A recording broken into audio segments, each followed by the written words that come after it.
Well, here we are on a Friday morning, and I'm talking to Pat McArt.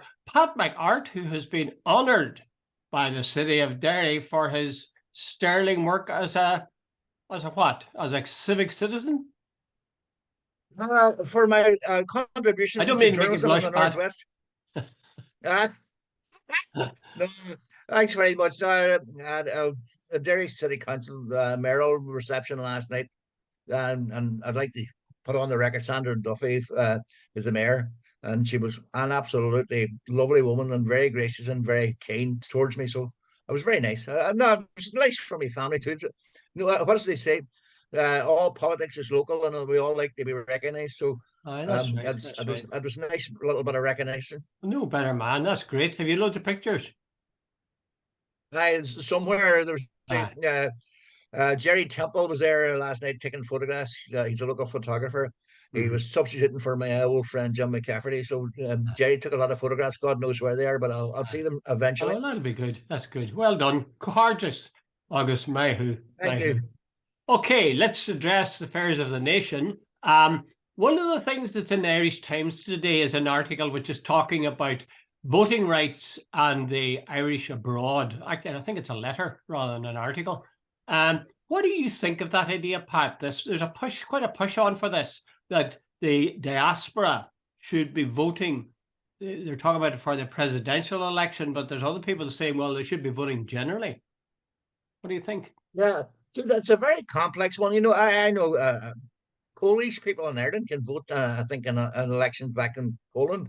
I think if you're born in Poland and you're living abroad, you can vote. And I think a lot of other countries are the same. The only problem, Jude, I've ever seen of this is apparently if they start doing people abroad voting, there are a lot of people who have Irish passports and all that. They need to be very careful about what's the criteria because a lot of people. I remember it some time back. Remember the thing? I think it was Caledonian McBrain. They said they would name a boat after allowing the people to vote, and Yeah. the name they got was Boaty McBoatface. You know, That's so right. you know, a lot of unionists might want to see somebody that's not very appropriate elected president. So it's Mm. open to abuse, and I think that's a big problem. They don't know the criteria because Ireland being such a divided place. They're also concerned though that northern people vote because they don't Well, know, yeah. because of that very same problem. Well, I was If going they to allow ask. the nationalists to vote and don't allow unions to vote, like Yeah. what sort of how does that work out? Well, is that what they're talking about really when they talk about the Irish diaspora or people voting from abroad? Do they really mean people in the Yeah. north of Ireland? Well, yeah, Is that their that's concern? that's a part of no, Jude, if I'm born in Ireland of Ireland and I'm living in Australia and I'm living in America, I Yeah. think I should have the right to vote. One of the reasons I probably had to emigrate was the fact that I couldn't get a job here. That doesn't mean that I give up my right to being Irish or my right to be an Irish citizen. Well, what about your supposing you're abroad and your son is born there and reared there, but he can get an Irish passport because you're his father? Would you have him allowed to vote? No, I don't think so. Stop it at that. What about the North? I see, this is my suspicion that there's a hold off on this, and they're talking in general. In fact, they're talking in terms of people abroad. They're not talking about the North at all. They keep saying abroad. Now, they don't, very Yeah. few people, and even in the South, the most brazen, wouldn't say that abroad is the North of Ireland. So No. are they, I mean, if you had people in the North who could vote, I'd say a lot of people in the South would get very nervous because, as you say, you could have unionists who might decide we want this guy in and they could vote him in Yeah. because that's a substantial amount of people. Yeah, exactly. So I think one of the problems is the partition that's created a sort of circumstances, and there are there might be people, let's say, in the unions community who might have an agenda to elect some sort of clown, and or somebody who's eminently unsuitable. But then again, Pat, if you think about it, and I know I tease you about this thing about a state and a country in the South, but Yeah, those who are nationalists and Republicans in the North would say we're everybody as Irish as anybody across the border, and absolutely. therefore we should be allowed to vote in Irish elections. the same thing applies, although people don't think about this. The same thing applies to every DUP voter, every UUP voter, every TUV voter. Yeah. The fact is they're Irish as well. So if you're going to extend the vote, you're going to have to extend it to everybody. And if they come up with some guy that you don't like, well, that's the way democracy works. Yeah, I accept that totally, but I think there's some sort of, what would you say? Uh, they, down south, I think they are very loath to allow that to happen because they can see a lot of coming down the track. By the way, Jude, you just said someone there struck a chord. I was watching that program about the silent civil war. There was a two-part series on RT. I was talking to the old people about the Civil War, the Mm-hmm. voices that we haven't really heard. And one man was chatting about, I think he lived in Fermanagh, and he says there was real anger, the fact that we were Irish people and we were left behind. He Mm-hmm. said, I think he said it was his mother. He says to the day she died was unbelievably angry about the fact that people like her, who was Irish to the core, had been left sort of hung out to dry in a British state under British rule and sort of left for discrimination and bigotry, and that's why she hated partition, and that's Mm-hmm. why she was so anti-treaty. Yeah, So yeah. that's all part of that. I'm not going down that road again, but you just said it there. So there's a legacy of history, Jude, when you're talking about votes, and maybe I'm not getting the right thing because you're talking about abroad, but you see, hey, Jude, when you're Well, that's the heading on the why article. That's the why is the heading. why is it the Minister for Foreign Affairs looks after the North? So they regard Northern Ireland as foreign. Yes, yes. Frankly, I find that insulting. But I mean, there's enough people outraged about so many things without me adding my voice. But I do think that is a bit Yeah, crass, actually, to talk about the foreign affairs yeah, ministers coming up to the north. Um, the fact of yeah. the matter is, do you not think that maybe even in the north there would be people who would say, nationalists and Republicans who would say, "Oh well, we shouldn't be interfering with their politics down south." Yeah, yeah, well, but to use your one, that you get me without tax, there should be Uh, representation type thing. mhm, Well, mhm. you see, if you don't pay tax in the place and you don't, what do you call that, have a say in the running of the place, why should you be allowed to vote on it?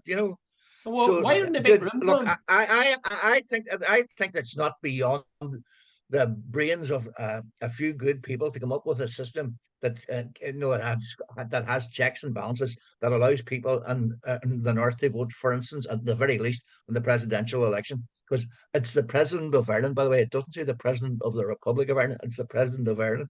So, at the very least, they should be Well, allowed to vote in the presidential election. yeah, I wouldn't. I mean, I wouldn't say no to it, but I do think that that's such a watered down version. I mean, the president officially is supposed to have no Aye, but power. it's symbolically important, Jude, and it's Aye, also the but constitutional head. I know your point, but that's still it's a start, Jude. well, it's a start as long as it is a start, as long as it isn't a Mm. substitute. Because a lot of people say, No, "Oh, that's great, we're allowed to vote for the president. Look at that, we're all Ireland now, no sweat." So sort of I, forget about all that other stuff. I wouldn't approve of that at all. Okay, let's move on to our next topic, and it's one where Newton Emerson is writing today in the Irish Times, and he's saying that the Unionists are getting advice from Bertie Ahern that they should talk, yeah, and he thinks, I think, that it yeah, is pretty good advice. What do you think? yeah. Well, I saw Jimmy Bryson giving Bertie a great write up and all the rest of it the other day, but that Bertie was as one of the few Southern politicians that gets unionism. Bertie has said on a couple of occasions that he accepts totally that unionists' fears about the protocol and all the rest are genuine and it should be addressed. I think we all accept that. But the point is, Jude, I read the article and where Bryson some time back said we unionism has given so much that there is nothing more to give. And I started to laugh to myself and I thought, are you for real? This is a guy who seems to have forgotten. Union has given everything. Jude, it's like two babies sitting, and one baby has 100% of the toys, and the other baby turns around and says, "Well, I'm tightly 50% of them because I'm the same age, same size, same everything as you." Why? So suddenly, when the other baby gets the other 50%, the baby who had the 100% looks over and says, "That's ridiculous. There, he shouldn't have them." That's unionism. Unionism. When you think back to it in the early 70s, it's a fact. 93% of the police force was Protestant and Unionists. There had been 50 years of Unionist government without one single Catholic in the government. Uh, the B specials were 100% Protestant and Unionist. There was no nationalists had no say in anything. And now here we are. They're being told, wait a minute, the days of that are over, and they're sort of saying, wait a minute, that's unfair. So Bertie Ahern is sort of saying we should talk to loyalists, and I totally agree with it. But they also have to learn, hey, the days of you hogging it are long gone, and they're not coming back. I agree completely with what you said, Pat. But I think in Bertie's case, you see, I think they like Bertie because, and this is what made him a very good negotiator. He is not a man that is in your face. You and I say things like, that day's over. Bertie would never say that. Yeah. Bertie would say, Exactly. we have to learn to live together and share power and so on. Yeah. And he has that very easy sort of, I don't know, folksy charm almost, which encourages people. Yeah. And it is true that if you say something that, like, we want 50% because we're entitled to 50%, you're maybe less likely to get it than if you say, well, this is something we're sharing. So can we sit down and talk about what way should we be dividing the spoils, so to speak? Yeah. Do you think, are we Yeah. too much in your face, or is there too many people? But still, you're not doing negotiations. Like if you were negotiating, that might be a different. We're giving an opinion here. So Bertie's doing the same thing. Maybe we're at fault for being too abrasive. No, Bertie's, you're dead right. Bertie's not an ideologue. I don't think Bertie's got an ideology. A political principle in his body.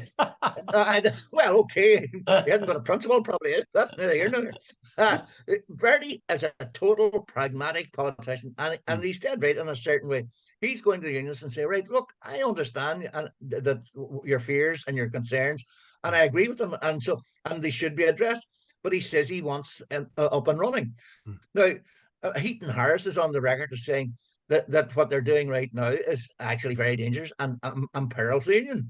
The Daily Telegraph had said either accept the framework document, the Windsor framework, or a United Ireland's coming down the track. So, you can mollycoddle the unionists all day long, but when the Americans, the EU, Westminster, Brussels, Dublin are all on one side, and the DUP are on the other. Like you sort of say, never mind the tail wagging the dog. I don't know what's the analogy or the metaphor you need for there. It's the tip of the tail that's wagging the dog that's wagging the rest of it. I don't know, Jude. I think what Bertie said is very good, but and it's very nice and it's comforting for them. But Newton Emerson and all these people sort of should be really telling you, look, get real. The world's changed. Well, I'm strongly tempted, and as you say, see, I can resist anything but temptation to say the thing very straight in their faces. But at the same time, they do have fears, and it's understandable. If you had been in their position, and all last 100 years, the state was established for you and your people, and now these people are coming and taking it away from you. And you don't know if in a United Ireland you'd be in a minority. What the hell are we going to do? You'd be very alert to insult. You'd be fearful for it. So in a way, somebody's got to put their arms around unionism and give them a big hug. Yeah. Will you do that, Pat? Hold on. I think me and you are, despite what the critics might say, I am all in favor for 100% civil rights, equal rights, equality for unionism. I'm not asking for anything for myself that I wouldn't give to them, and I wouldn't expect anything either. But the days of me and you been asked to accept second-hand citizen, Jude, these are the people that won't allow an Irish Language Act. These are the people. A lot of the civil servants are still very much ruled by the unionist class, right? Check out Derry's development and Strabhane's development and Newry's development compared with Ballymena and Belfast and around there. Jude, it's I don't buy this thing that the days of discrimination are over. Far from it. Mickey University in London, I'm nearly going to say, in Derry. they were supposed to have 10,000 students about now. You have something like 4,000, and it's going sort of south rather than north. And you're going, wait a minute, and they just opened what Joe Biden was up and at Belfast, Ulster a 300 University. million campus in Belfast. Hmm. Dude, go and ask yourself, really. And sometimes I'm really disappointed in Sinn Féin that they seem to be playing the game. There should be a massive outcry about what's happening west of the Ban. I totally agree with you. And I mean, particularly that university point, I mean, that's where the whole thing began in recent Yeah, decades, was with the university being put up to Coleraine. And here we yeah, are, as you say, in 2023, and Joe Biden was here. He's opening or officially opening the Ulster University in the middle of Belfast. Whereas, as you yeah. say, there's a golden opportunity, and Garvin Downey has talked about this too, to establish a university that would, in a way, symbolically straddle the border. Not even symbolically, but literally straddle the border, and Oh, yeah. show people what they have in common and what they can learn from each other. I think that's an opportunity missed. But Sinn Féin, now, as you say, never mention it. Maybe they have. It's hard to know. Is that they must? Perhaps I'm crediting them with too much cleverness. But I keep thinking they must have an agenda of some kind when they don't score a goal with this particular one, that they don't raise the roof. Yeah. Because I've never heard Yeah, it. I get the impression that they think that it's an argument they can't win, so Yeah, they don't fight the battle. Dude, yeah. I don't buy that. I, I was in Derry last night, Jude, and it was a beautiful evening. There was literally, and I mean literally, thousands of people walking along the cities. There's a beautiful walk along the River Foyle there now. It was jam packed. Derry's got this vibe now of a modern, and it's a beautiful, beautiful city. It It's is. It is. majestic. The River Foyle goes through it, and so on. Mm-hmm, mm-hmm. Sitting here saying it's one of the most, and it should get 12 Derry people out for a night. I'll give you a guarantee that 10 of them are brilliant singers, 5 or 6 of them are really good musicians. The other two could probably recite poetry for you. You'll never have a boring night out with 12 Derry people. Well, there is a truth in that. There is a truth. I mean, you can overstate it too, but yeah, there is truth in Not that. an overstatement. But By the way, I'm a Donegal man, so I don't know, take my I word for it. know, it sticks in your gullet to say it. Listen, just when we're talking about the unionist mentality running through the civil service in the north, still, what did you see? Blue Lights, that TV series? No, by the way, I'm sorry. I'm going to have to look that up on sort of BBC Sounds.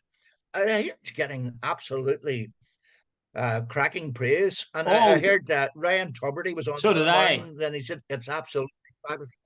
He used excellently. I never heard that word before, but he said excellently acted and excellently directed, excellently written, and everything was Yeah, excellent about it. I resisted watching it for a while because I just, I don't know I why. was the same for the very. I just get nervous when I hear people praising local stuff. Anyway, I went and I watched it, and I was pleasantly surprised. And I would say it's a good series, good, fair, escapist essentially. But one point that struck me was this. This is fresh in my mind because I wrote a TV review for the Anytown News.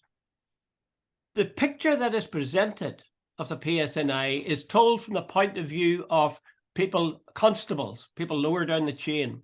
And there's some corruption and the MI5 and so on working at a level beyond them.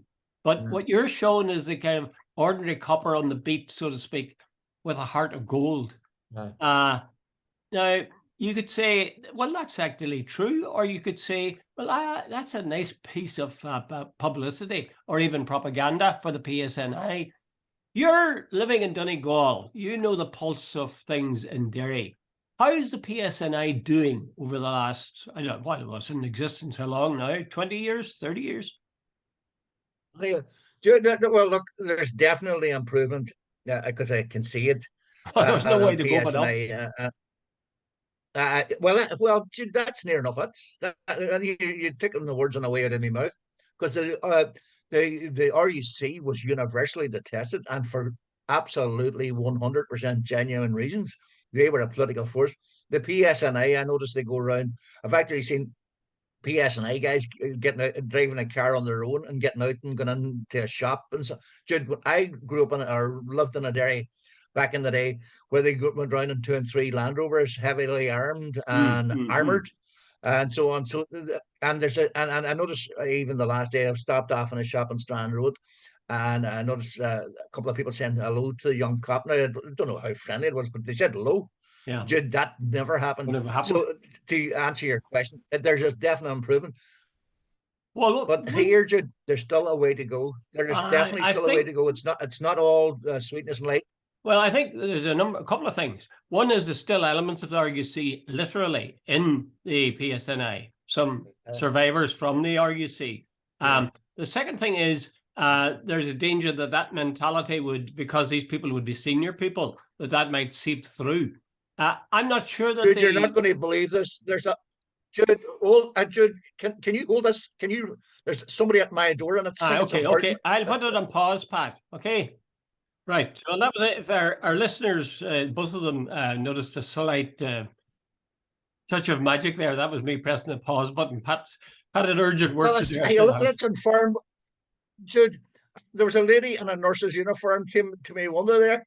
That was important. Is that one of these telegrams, these kissograms things? No. So I was thinking a better answer. I better go to this woman. Yeah. Sorry, Jude, go ahead. Well, you were native help. Well, actually, we're down to 8 minutes now. So well, there's two things. One's trivial, and I'd just like to know your reaction, and the other is rather more serious. The trivial one is, again, it's from the Irish Times, and they have a story about it's Irish News, DUP and SDLP candidates who are both working in the same school, and they talk to them, and they both say, "Oh, it's a great laugh," and the kids know about it, and they laugh their heads off, and it's just so funny. We keep politics out of it, and we work together, and so on. What's your reaction to a story like that? If you're editor of the Derry Journal, what would you take that story in as worth running? Or I would surely, Jude. I remember somebody. I was doing a program. It was the day of the election, or the day after the election. Sorry, on Radio 4, BBC, and so they discovered. I don't know how they knew this. It came from the Count. That's where it came from. Somebody in the Cregan had voted Martin McGuinness #1 and Gregory Campbell #2. So, and it must have been a general election or something like that. Anyway, they'd voted Sinn Féin 1 and DUP 2. I think, whatever it was. And somebody says, Jesus, that's somebody who's seriously schizophrenic politically. And I remember thinking, like, Jude, and we laughed and we had a big discussion. Jude, if you get sort of a Manchester United, or no, if you get a Donegal G teacher and a Derry teacher and they're playing on Sunday, you can bet your life it'll be a great wee story. So if you get a DUP candidate and an SDLP candidate teaching in the one school, I think you got to admit, hey, that's a great wee story. Yeah. You think that's a sign of better times ahead? Then people are regarding each other as human beings rather than as political identity. Absolutely. I'm putting this on record because Gregory Campbell doesn't get a great press in the nationalist community and so on. Yeah. But I am, and I've said this more times enough. Gregory, I've dealt with him for years as editor of the Derry Journal, and Gregory in private is not the same Gregory you meet in public. Gregory in private is actually very, very humorous. Good company, and one of the politest people you'll ever come across. Yeah, that's true. I would echo that. The limited experience I've had with him, I couldn't say a bad word against him, and yet when he's talking about politics and I see him on TV. Oh yeah, and politics, yeah. And I'm not disputing at the time Martin McGuinness died, I don't think he covered himself in glory either. In fact, I thought it was a bit insensitive, to be honest with you. Yeah.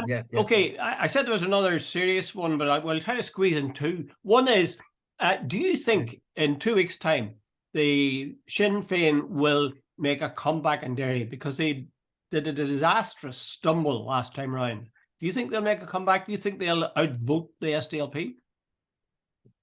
I think they will, but Jude, it's a big imponderable.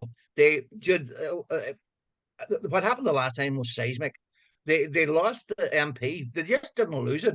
It was like a drowning. They lost by about 15,000 votes. Jude, it's supposed to be in the weeks running up to the election. It was supposed to be it was Alicia McCallion was the candidate, and it was her and Colm Eastwood were supposed to be running neck and neck. Mm-hmm. And at one stage, I met a couple of SDLP people and said, "Pat is looking good. We might won by 600 or 700 votes," and they thought that would be brilliant because it was a turnaround. They won by 15,600 Wow. votes or something around that. Jude, I don't know what's going on in Derry, but it was claimed that there was a Belfast purge. They all came down from Belfast, and a whole lot of people would get rid of Martina Anderson, and I can't remember the other lady's name at the minute. Yeah. Was it Fleming or something? I can't remember. And so on. And they were all sort of whatever happened. Now, the mayor of Derry I met last night, Sandra Duffy, is a very, very capable woman, She's genuinely a Sinn nice Féin human woman. being, and so on. Sinn Féin one. Sinn Féin woman.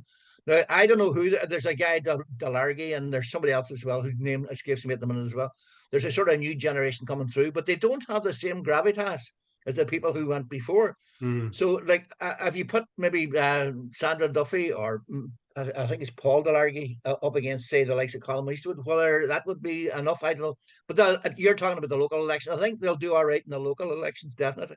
Mm, mm. They had such a position of authority locally that I remember talking to a guy who Yeah, said, if you want a job in this town, you better be a Shinner or a Shinner supporter.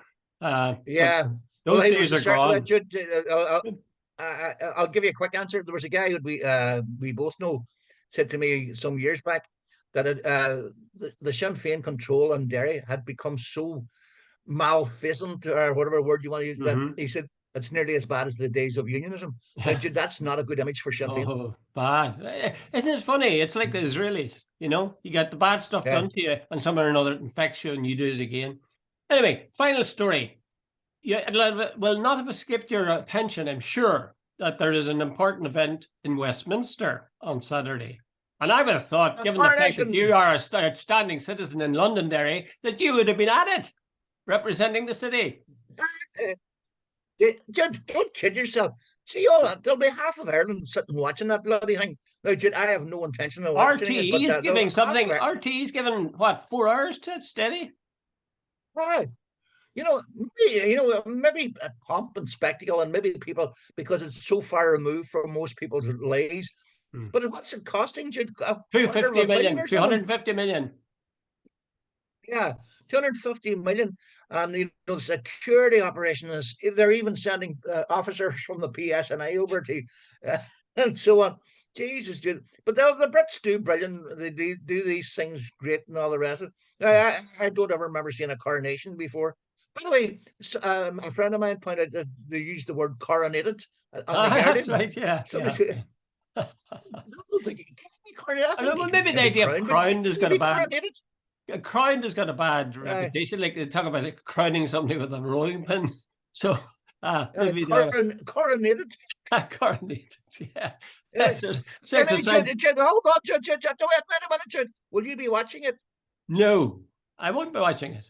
I might glimpse it as I pass. No kidding. Hey, will you watch it?